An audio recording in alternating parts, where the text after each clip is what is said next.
किसी इलाके में बहुत पुरानी बस्ती में एक लड़की आशी रहती थी। वो बहुत खूबसूरत थी। वो अपना गुजर बिसर कपड़े सिलाई करके करती थी।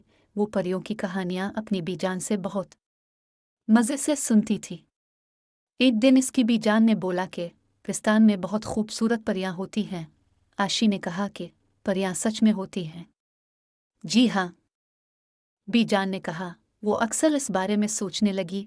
एक दिन वो किसी के कपड़े सिलाई कर कर आई तो उसे बहुत भूख लगी। उसने खाना बनाना शुरू किया। अभी खाने को इसने दम ही दिया था कि बाहर दरवाजे पर दस्तक हुई। दरवाजे की दूसरी तरफ एक बहुत ही खूबसूरत गुलाबी रंग की परी खड़ी थी, जिसकी आंखें बहुत खूबसूरत थी।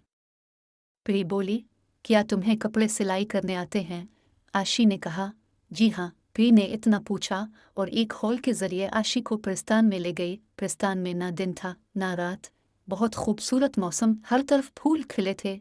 हर कोई अपने काम में मसरूफ चहचहा रहा था। रंग बरंगी परियां यहाँ से वहाँ टहल रही थी। इतने में मलिका परी आई, जिसने 7 रंग की खूबसूरत पोशाक पहनी थी। उसने आशी का हाथ पकड़कर कहा, क्या तुम्हें कपड़े सिलाई करना आते हैं?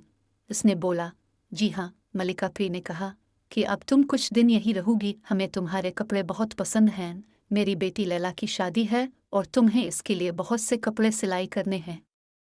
आशी दिल ही दिल में घबरा रही थी, क्योंकि वो घर पर बताकर नहीं आई थी और यहाँ पर बहुत वक्त लग जाना था। मलिका परी ने से हौसला दिया और कहा, तुम अपना काम शुरू करो, बाकी काम हम खुद देख लेंगे। आशी ने कहा कि अभी तो रात होने वाली है, मैं सुबह सिलाई करूंगी। मलिका परी ने मुस्कराकर कहा, ये परिस्तान है, यहाँ ना दिन होता है ना रात, यहाँ इसी तरह मौसम रहता है। ये कहकर मलिका परी ने एक पीली परी को हुक्म दिया कि वो इसे कपड़ों वाले कारखाने में ले जाए, जहाँ पर खूबसूरत रेशमी कपड़ा था। आशी एक दफ़ा तो घबरा गई, लेकिन फिर उसने हिम्मत की। इसकी खिदमत में 2 परियां तयन कर दी ताकि वो इसकी मदद कर सकी। फिर आशी ने कपड़े सिलाई करना शुरू किए। देखते ही देखते बहुत ही खूबसूरत कपड़े परियों के लिए तैयार होने लगे। मलिका परी की बेटी ने जब अपनी शादी का जोड़ा पहना, जो कि बहुत बड़े गिर वाला था, वो इसे पहनकर बहुत खुश हुई।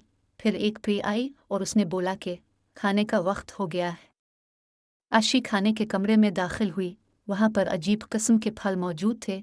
आशी परेशान थी कि मैंने तो इस किस्म के फल कभी नहीं खाए। मलिका परी ने कहा कि तुम उनमें से जिस फल पर जो खाना सोच कर खाओगी, तुम्हें इसी का जायका आएगा। आशी ने जब फल को मुंह में डाला तो उसे अपना पुलाव याद आ गया।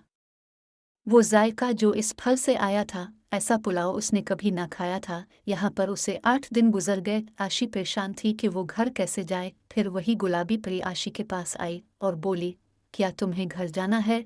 आशी ने कहा, मैं पिस्तान में हूँ, मुझे इस बात का यकीन ही नहीं हो रहा।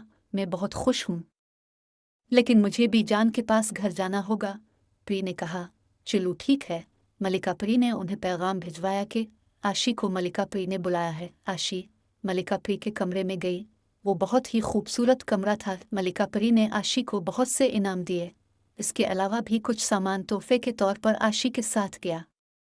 आशी जब घर वापस आई तो उसने देखा कि हर चीज़ अपनी जगह पर वैसे ही पड़ी है जैसे वो छोड़ कर गई थी। बीजान सुई हुई थी और पुलाव दम पर था।